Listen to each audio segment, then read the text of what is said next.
now. We got all these people in this room. That sounds like my kids screaming at each other in the bedroom. Y'all are better than that. All right, what's up, Fanatics fans? That's what I'm talking about. Hey, I'm excited to be here. First of all, because you're all here. Secondly, because I have a chance to sit up here with two icons and two legends in everything that they do.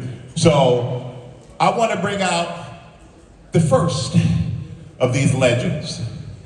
He's a rapper.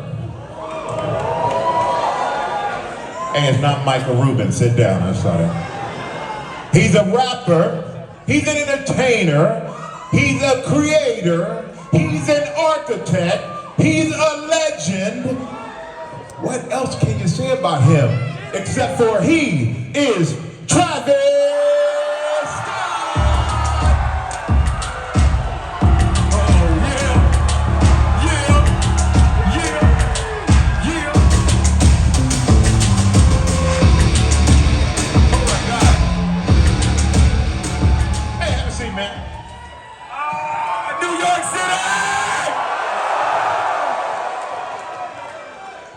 Oh man, this is great.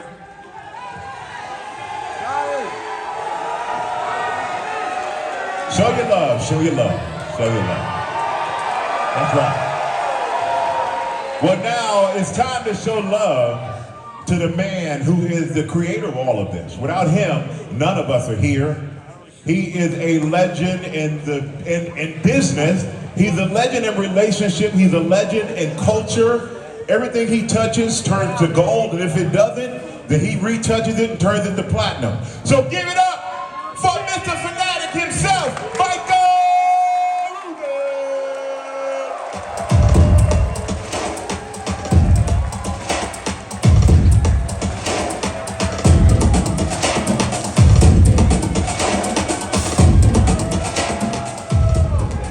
All right, everybody's excited.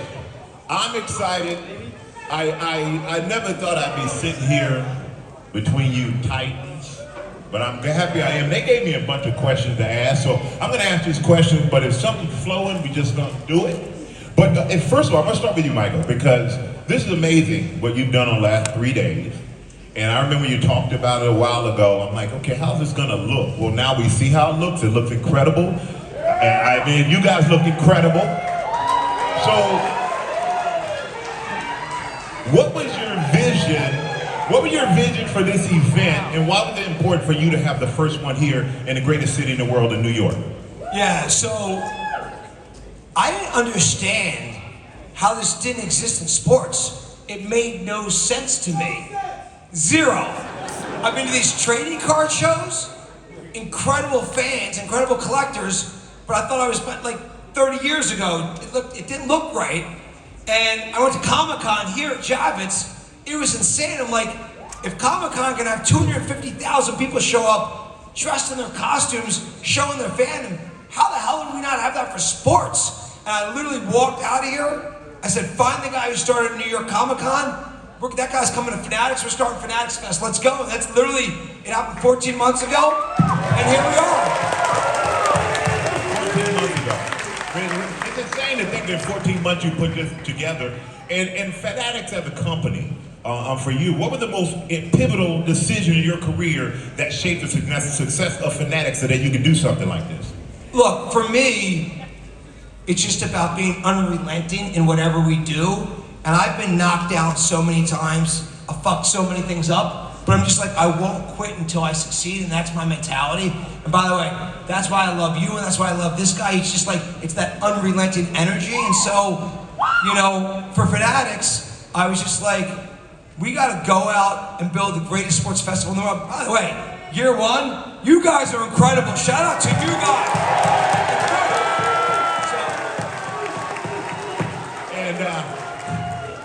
And you mentioned energy. Nobody, I tell you what, I've been around him enough to see, nobody has more energy than Travis. Nobody. And by the way, before you even say it, I tell Trav like every week, we have to figure out how to bottle up his energy and build a product, because there is nobody with more energy than, he has more energy than me. It's insane. That's like, I mean, you're me in a mosh pit. Yeah, forget 5 hours, it's like 24-hour energy. You never stopped. But at what point did you realize your music, it transcended the industry in that you were gonna have this global influence? At what point your career did it hit you that you had the opportunity to do that?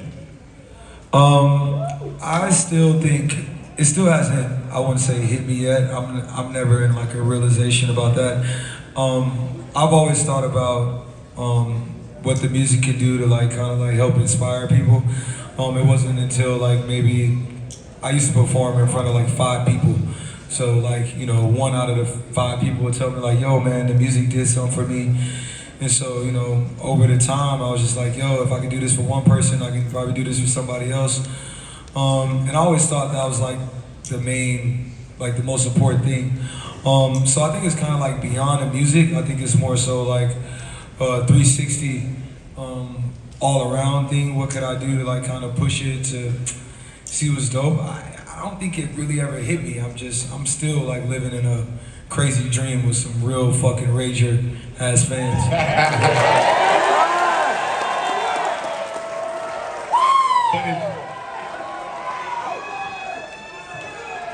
But it's so funny. Y'all acting like we're in a black church. I love it. I love it. And Travis, hey, you know. I'm glad I got the invite. Of course you're always invited. You know you're a part of us. So it's great because, you know, Travis, like, when you were like 1 of 5 people, I mean, that's inspirational because if 1 of 5 people is like your mom the only one rooting for you, but you have just an internal belief in yourself that carried you up to this point of where you are. But you not only just in music, but you influence culture, influence fashion, food. Like for you, knowing that you have this kind of influence, how do you choose what to do next? How do you know where to put your footprint next? I don't look at it as influence. I just look at it as natural things that I like. Everything I fuck with, I honestly just fuck with. Whether it's like food or or like video games or tennis shoes or clothes. It's things I've been loving since I was a kid. So I mean, I just carry that on through my life forever. I'm a big kid. I'm gonna be a big kid until I'm old and wrinkly and shit. And so I think that's just like the drive, right? You keep that inspiration in you that always kept you going when I was like 10 years old. When I used to look up to like, you know, some of my favorite artists like Kid Cudi or somebody like that. I used to be like, damn man, like, you know, one day I wanna be able to do this and like push it. So, you know, it's probably like thousands of people out here. If we can touch one person, that could be like the next person right here, and then they can touch the next person, you know what I'm saying? I think we could be in a way better place. And I think it's important also too, that being in such a seat where people do say you have quote unquote influence, I think that you always like show people the real, you know. I think in a lot of things there's a lot of smoke and mirrors when it comes to what they could call like the industry or entertainment. But if you take away like the falsified shit, then it's not entertainment, it becomes real life. Yeah. And that's what I try to like, you know, convey to my fans or anybody that follow me is I'm not here to entertain, I'm here to like, you know. You're authentic. Yeah. And shit, if it's fun, then let's have fucking fun. The moral of that story is, if I fuck with it, I fuck with it. Okay. And Michael, for you in business, how do you identify where to move next? How do you identify, you know, what untapped market or opportunities in sports or in business, in entertainment to go after? You know, I think we all learn very differently. For me, you know, I think people know my story. I barely made it out of high school. I didn't go to college. The way I learn is by getting great people around me, and we all learn from each other. So I'm always learning from you. I'm always learning from Trav and picking things up. And that helps drive strategy overall. Like, to me, you have no chance to be successful in business if you don't start with the right strategy. If you don't have the right overall idea, then you need the right people, some luck and timing, and other things that go with it. But to me, it's all about learning from who's around me. I remember, I was just thinking as I was listening to you talk about kind of the influence that Trav has. It's interesting because for me, I knew him as my friends, like, you know, James Harden's boy. That's how I, you know, first met you. And then he said to me 4 or 5 years ago, come by my crib, I want to show you all the different things I'm doing. And I remember, like, not really thinking about it, but going to your house and you're saying, here's what I'm doing with McDonald's, and here's what I'm going to do with Dior, and here's what I'm doing with Nike, and here's what I'm thinking about in trading cards. And I was like, the product vision he had was infectious to me and actually made me better, okay? So I'd say it's all about who you get around you that you can learn from and then use that to drive strategy. I hope I give back by helping Trav, and he's doing different things and he's picking my brain, so we're always learning from each other. Same thing we do with you. So that's the way I drive my strategy, is asking questions. There's no dumb questions, by the way. Like, I ask unlimited questions. And so just ask those questions, figure out what works for you, get the right people around you, and good shit follows. And you know, and you two have done some good stuff together. When you did the collab, and my daughter hit me up and said, Dad, I gotta have it. They did it for my school. And I'm like, okay, these guys are connected and doing everything. So what can we expect from you two? What else? You have anything else in the works together? Yeah, a lot of cool stuff. If I say it now, then I don't think it's as cool. And I'm right.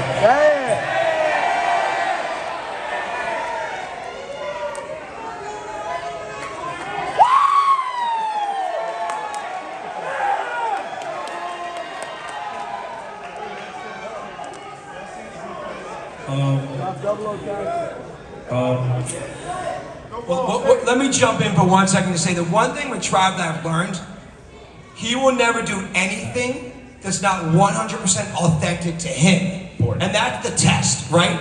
There's no amount of money, no deal anyone could ever give you to do something if it wasn't really brand right for you. And the most crazy thing is to see how much energy you put in to each product you build. I mean, when we did that collab you talked about, it was one of the first times I said to our company, let Trav do whatever he wants, because he's that good. Don't try to be that medium or bigger company that tries to say, hey, you know, give us your ideas and we'll do it. Just let him do his thing. The product was amazing. Amazing, okay? Yeah. And with the trading cards that we launched earlier today that are spectacular, you designed them, we didn't. And so I think part of it's enabling creativity. When you know you have the best people in the world around you, you gotta enable creativity. But the amazing thing is, Trav, with you, is that it's very hard, I think, for most artists, right, to have a unique style like you do. You maintain your unique style, but also appeal to a broad audience. Do you have any idea how you're able to do that, or is it just natural for you? Yeah, I can't say I wake up and like put a math problem together to be like, how can I reach? I think within anything, right? I think it's as simple as if things feel like organic and not forced, it should have like a natural, like, you know, spill to transition over. I think sometimes when shit is like force fed or like forced down your throat, it kind of gets fucking annoying. So it's like, you know, I just try to, you know, stay ahead of myself and always want to inspire myself. I think if I'm bored, then it's like, fuck, what the fuck, you know? I think you always just gotta find something that makes you excited. If you sit and doing something and it's like, this feels like homework, you know? Yeah, for sure, at all times. I gotta hit that it's lit after everything. If the it's lit don't come out or like a good straight up, then it's like,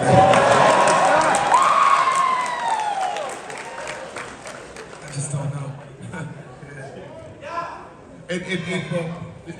He's not gonna do a concert. I just want y'all to know that. So that's straight up. I'm sorry. I know this straight up. Never say never. Never say never. I'm trying to save you, man. I'm trying to save you.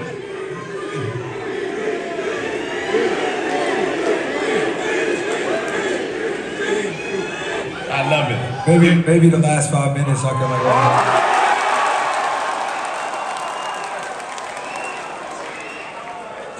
Before you even answer any question, yeah. I just want to say one thing.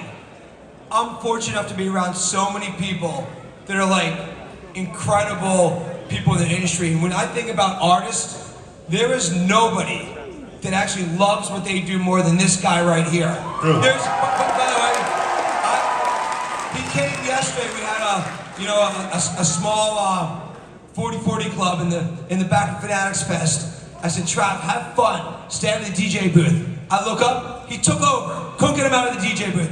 This guy loves his fans and what he does more than any human being ever.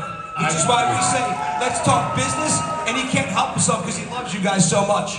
And you know, but also, Michael, in respect to you now, you like to downplay yourself. You know, that's one thing I found out about you. You like to downplay yourself, but you're a Titan, okay? You're a Titan, the capital Titan. Hopefully I spelled it right. So for you, being the Titan you are, but things are always changing. There are always new trends. There's always new technology. You know, business changes. How do you stay ahead of that? Well, first of all, the second you don't stay humble, you're getting a bullet in the back of the head. Like, it's the fucking truth. Like, I'm always humble. I'm always paranoid. And, you know, you gotta kind of sleep with one eye open in business because there's people coming for you all the time. Yeah. And so, for me, I'm gonna do this the rest of my life. I love it. I got the greatest job in the world to work around the most incredible sports fans. All of you guys have a chance to serve you, to work around the most incredible players. So many incredible people that drive the business. Like, you know, I just want to win forever. And I think the second I stop doing it, I actually gotta be dead. And so, like, people say to me, like, Rube, why do you work 17 hours a day just about every day of the year? Camille looks at me and says, like, what the fuck is the matter with you, basically?